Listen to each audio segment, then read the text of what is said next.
Oi, turma. Do livro Palavras de Vida Eterna, do Chico Xavier, com o Espírito Emmanuel, capítulo 118, ante a palavra do Cristo. As palavras que eu vos disse são Espírito e vida, Jesus. Em todos os tempos surgem no mundo grandes espíritos que manejam a palavra impressionando multidões, entretanto, falam em âmbito circunscrito, ainda quando se façam ouvidos em vários continentes.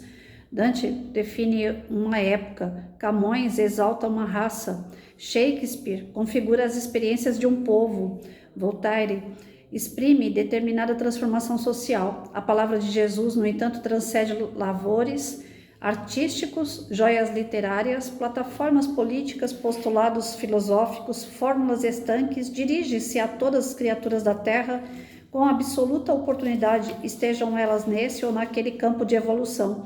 É por isso que a doutrina espírita reflete, não por mera reforma dos conceitos superficiais do movimento religioso, a maneira de quem desmontasse antigo prédio, para dar disposição diferente aos materiais que o integram, em novo edifício destinado a simples efeitos exteriores.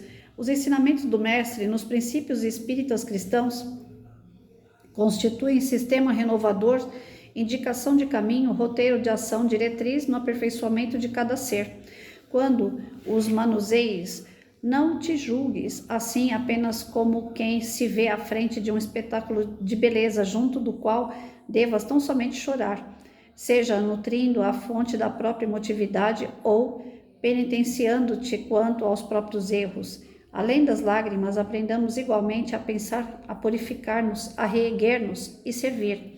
A necessidade da alma é semelhante à sede ou à fome, ou desajuste moral ou a moléstia, que são iguais em qualquer clima. A lição do Cristo é também comparável à fonte e ao pão, ao fator equilibrante e ao medicamento, que são fundamentalmente os mesmos em toda parte. No trato, pois, de nós ou dos outros, é forçoso não olvidar que o próprio Senhor nos avisou de que as suas palavras são espírito e vida. Então, ante a palavra do Cristo, que a gente consiga agir, né? Que a gente consiga fazer o que Ele ensinou. Então, todos os que passaram pela sociedade, eles deixaram marcas, né? Filósofos, poetas, artistas. Então, nós não gostamos de seguir, né, algum determinado tipo de poeta, por exemplo. Na minha juventude, eu adorava Carlos Drummond de Andrade, Vinícius de Moraes, né? Eu pegava as poesias e eu viajava naquelas poesias. Foi uma onda assim de vários anos acompanhando, né, esses poetas, e eu gostava de falar, né, de recitar as poesias deles, de mandar cópias, copiava, né, os textos e mandava para os paquerinha, para as amigas, né, para o professor, eu gostava de presentear. Ou seja, aquele momento ali, aquele artista, aquele poeta, né, ele fez parte do meu enriquecimento, né, de conhecimento e de sentimento. Através das palavras daquele poeta, eu transmitia aquilo que eu sentia e que eu não conseguia criar em texto. Então eu copiava. Eu lia o texto e falava, nossa, eu estou sentindo isso. Então eu copiava aquele texto e dava para outra pessoa. Então ele marcou a minha juventude, né? Carlos Drummond, Cecília Meirelles. E assim como eles marcam e a gente acaba fazendo coisas através das obras deles, Jesus, então, que é o cara mais completo, ele ensinou tanta coisa e a gente não consegue reproduzir. Por quê? Por que a gente não consegue usar a palavra de Cristo para amenizar a dor de um amigo, para dar esperança para aquele que está nas trevas, nas nuvenzinhas pretas, né? Da intolerância, da ignorância?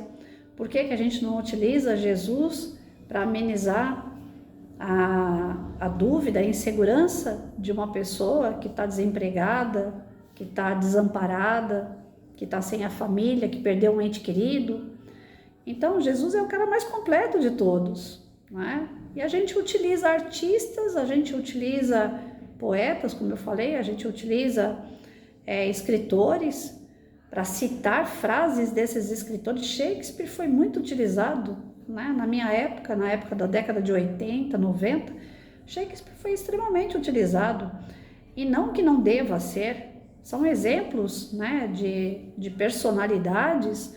Eu lembro que a Super Interessante era uma revista, não sei se existe, que eu nunca mais fui numa banca de jornal, até porque está em extinção a banca de jornal, né? Hoje é tudo na internet, mas eu fazia a coleção dessa revista Super Interessante e tinha um artigo, né? Tinha como é que eu falo, meu Deus do céu, esqueci. Uma parte da revista era dedicada a personalidades. Então, o que eu fazia na época? Eu achava aquilo o máximo, né? Porque eu queria pegar um pouquinho de cada um daquelas personalidades para mim, para construir a minha personalidade. Então, eu recortava da Super Interessante, comprei uma pasta daquelas pretas que vem com plástico, e eu recortava as personalidades da Super Interessante e ia colocando nessa pasta. E eu ia vendo o perfil de cada personalidade, o que eles se destacavam. E eu gostaria de pegar um pouquinho de cada daquilo e trabalhar em mim, para que eu me construísse como se eu fosse um Frankenstein, sabe? Coisa de criança, de adolescente. Então, para mim, era importante aquelas referências que tinha na Super Interessante, daquelas personalidades, porque através delas eu queria construir a Patrícia, um pouquinho de cada um deles, né? Mal sabia a Patrícia que Jesus era a personalidade maior e melhor para ser, como referência de conduta, de amor, de transformação. Se eu tivesse tido uma base na minha adolescência, né, como hoje eu a tenho, eu tinha sido uma outra Patrícia, né? Ainda hoje ainda tem aquele negocinho assim de ser meio encrenqueira, né, de ser ignorante, de querer resolver as coisas às vezes com uma voz mais altiva, ser mais bruta. Mas se eu tivesse estudado lá atrás Jesus como hoje eu estudo, eu tenho certeza que tudo esse negocinho que ainda fica me incomodando, eu já tinha tirado. É que eu não tive essa base forte. Eu fui católica até os 16 anos. E aos 16 eu entrei no espiritismo.